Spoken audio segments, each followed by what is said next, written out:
சங்கீர்த்தனங்களுடைய புத்தகம் 63வது அதிகாரம் அதனுடைய 1வது வார்த்தையிலே நாம் இப்படி வாசிக்கிறோம். தேவனே, நீர் என்னுடைய தேவன், அதிகாலமே உம்மை தேடுகிறேன். வறண்டதும் விடாய்த்ததும் தண்ணீரற்றதுமான நிலத்திலே என் ஆத்மா உண்மையில் தாகமாக இருக்கிறது, என் மாம்சமானது உம்மை வாஞ்சிக்கிறது என்று காண்கிறது. என் அருமையான தேவனுடைய பிள்ளைகளே, ஒரு தாவீது ராஜா ஆண்டவருக்காக பாடுகிறவரும் நன்றாக தேவனோடு சேர்ந்து நடந்தவர். ஆனாலும் அவர் அதிகாலமே எழுந்திருந்து அவர் என்ன செய்கிறார்? ஒரு தண்ணீரற்ற ஒரு நிலம், ஒரு தண்ணீருக்காக ஏங்கி தவிக்கிறது போல என் ஆத்மா வறண்டு போய் என்னுடைய சமூகத்தில் இருக்கிறது, என்னுடைய ஆத்மாவை நிரப்புங்க அப்படின்னு கேட்கிறார்.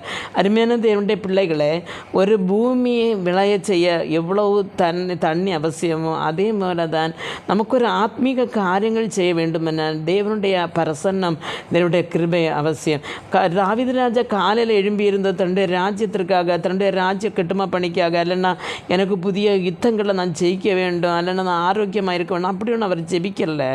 அவர் சொல்கிற என்ன ஆத்மா விடாய்த்து போய் இருக்கிறது, தண்ணீரற்றது போல் இருக்கிறது, ஒரு பிரசன்னம் என்னால் உணர முடியலை, அதனால் உம்முடைய பிரசன்னத்தினால் என்னை நிரப்பும் என்று சொல்லி அவர் அதிகாலம் எழுந்து தேவனுடைய பிரசன்னத்துக்காக ஜெபிக்கிறார். அருமையான தேவனுடைய பிள்ளைகளை, நாமும் காலையிலிருந்து நம்முடைய அங்கலாய்ப்புகளை கர்த்தரோடு சொல்லுகிறதை விட ஆண்டவருடைய பிரசன்னத்தை நிரப்ப நாம் கர்த்தரோடு ஜெபிக்க வேண்டும். அவருடைய பிரசன்னம் அவருடைய அபிஷேகம் நம்முடைய ஜீவிதத்தில் நிரம்பி வரும்போது நமக்கு அவருக்காக வாழவும் அவருடைய ராஜ்யத்தில் போகவும் நம்மளால் முடியும். அருமையான தேவனுடைய பிள்ளைகளை, அப்படி ஒவ்வொரு காலம் அதிகாலையில் எழும்பியிருந்து ஆண்டவருடைய பிரசன்னத்துக்காக ஜெபிக்கிற ஒரு ஜெப ஆவியின் வல்லமே கர்த்தர் எனக்கு உங்களுக்கும் கொடுப்பாராக என்று ஜெபிக்கிறேன். ஆமென்.